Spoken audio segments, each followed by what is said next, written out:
One thing about God, he spared my life. But you know what, Cassandra, he didn't stop there. He didn't just spare Joseph's life. He spared his mind. He didn't stop there. He didn't stop there. With all the things that his brothers did to him. With all the things, and he was the youngest. And now Joseph is in a position to actually throw them into the pit. Because he's governor now. And y'all gotta excuse my tears. But this one I've been through hell. With family. With friends. With people that I thought loved me. God didn't stop there. He kept his hand on Joseph's heart. He kept his hand on Joseph's mind. He kept his hand on Joseph's integrity. He kept his hands on Joseph's level of love and grace and mercy and forgiveness. And while he rotted, what seemed like rotted in prison, he kept pouring into his cup integrity. He kept pouring grace. Grace for him, but grace for others. He kept pouring grace for the ones that did him wrong. So when Joseph was granted his position, and now his brothers was hungry, the same one that stripped his coat of many colors, now his brothers need food. Well, because favor ain't over there now. It's over here with me. So his brothers come back, and they don't even recognize him. Because God will do it. He'll do it where they can't even recognize you. Doesn't mean that your nose has changed or that you've gotten a facelift. They don't recognize you in the spirit. They don't recognize, Morgan, what God has done. So they don't even recognize you. They come back and they're asking him for food. They're taking their head off and they're bowing to him because he's in a place of authority now. And so they're in a place of what need. Oh, have the tables turned. So Joseph brought him in nonetheless. Come on, somebody. It's okay that I'm crying. Y'all hear the word of God. Joseph brought him in because he was in a position to do it. He had more than enough, Chanel. He was in the overflow. Come on, he didn't want for nothing. He didn't lack for nothing. And he still had a heart for God's people. Come on, somebody. I don't know about you, but it's been too good. I don't know about you, but it's been too good. So his brothers come in. Y'all better hear me tonight. His brothers come in. And now Joseph realized who they are. Joseph had a thought for a minute. But I guarantee you this. A thought for a minute versus a thought for years and eternity because of the pain that was caused you. I'll take the thought that was for a minute. Y'all Negroes did me wrong. Excuse me. Y'all Negroes really did me wrong. So he was hurt for a little bit. But he came back together. You hear what I'm saying? Why, Brittany? Because he still walked in the love of God.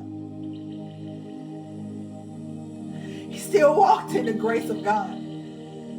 Tears roll down my face because so many people do not have the love of God. And that love of God costs you sometimes. It costs you everything. Because people are going to take you for granted. Do you hear what I'm saying? It's the same love of God, though, that cost Jesus Christ his life. But he died so that we could live. So it's a priceless cost. And I'll be willing to pay the price anytime. That love of God, not many people have it. People reject it, and sometimes, believe it or not, they don't even recognize it, even when it's flowing through you. So they take advantage of you. They hurt you. They dismiss you. But nevertheless, God, I made it. Nevertheless, Joseph brought him in. He prayed with them. He fed them.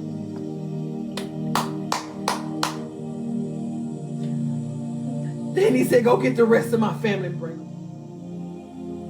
Go get the rest of them. Bring them in here so they can eat. Bring them to me. Bring them to me so they can eat. So that they can have shelter. So that they can be protected. They can be safe. Ain't nothing over there but wilderness. They are the ones that put you in the wilderness. But he said, go get my family, because where they at now ain't nothing but wilderness. Bring them over here where there's wealth. So he was able to bring me from the wilderness to a place of wealth that God had entrusted him with. Y'all better hear me tonight. I turned my cheek when I knew people were doing me wrong because I saw something greater, Morgan. I shut my mouth when people was doing me wrong because I saw something greater. And God had already told me my life, my story was that of Joseph. So I looked past the things that they did to hurt me, and I loved them anyway because I knew that I had to keep going to get into position, because I had to go get on my mark, because I had to do what God was saying for me to do. And it was bigger than their pettiness. It was bigger than what they was allowing the enemy to do, say, speak through them. It was bigger. I had to stay focused. I had to stay focused. When friends walked away, when people did me wrong, when family did me wrong, y'all hear me? I had to stay focused because it was bigger than me, AG. It was bigger than me. It was bigger than me. Are you hearing me? And some of you are going to be glad that you did because it was bigger. It was bigger than you. It was bigger than you. To love your enemies while they are mistreating you. Can I give you, and I'm going to let you guys go. Can I give you? Thank you all for blocking that person. When the Lord revealed to me, and we was talking about, I was in conversation with him about a mother's love, or basically a love that is so pure. And what he showed me, or what came in mind, it was as a mother and her son, right? A mother and her son. My God, I thank you.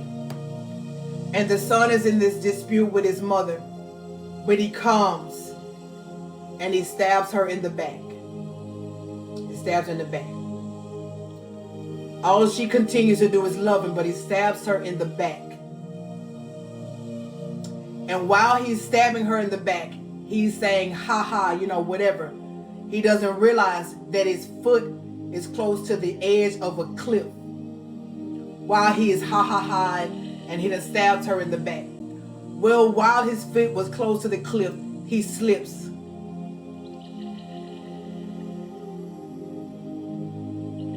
The mother reaches to grab him so he won't fall. He slips. She rushes to grab him so he's dangling over the cliff, and she's holding him with her hand, the same shoulder in the back that he stabbed her with, which makes it harder for her to hold him. But she doesn't think about the pain. And with every strength in her, she holds that son up and she still pulls him back over that cliff. And she throws him back or pulls him back to be on solid ground, away from the cliff. She doesn't even think twice. She doesn't even hesitate. All she thinks of is, I must save my son. She doesn't think about the betrayal. She doesn't think about he was literally willing to take out her life. Immediately, she rushes to save his. That's when somebody that carries the love of God, that's the love of God. This is why for many of you, you won't be understood. When you carry the very essence of God's love, even you will not understand why you are so gracious and so merciful. You will sometimes be mad at yourself for being so forgiving, because you will find that many people did not deserve your forgiveness. But for many of you, that's exactly what you did with your enemies. Some of them, even after you rescued them, as you not pulled the knife out of your back and got rid of it, they would have used the same knife to do it again. My God, on tonight, can we just take a moment to thank God for his love? Can we just take a moment to thank God for loving us? Absolutely. Because there were times we were not deserving of it, but we are so We're so thankful that God was consistent in his love, and his love is not transactional.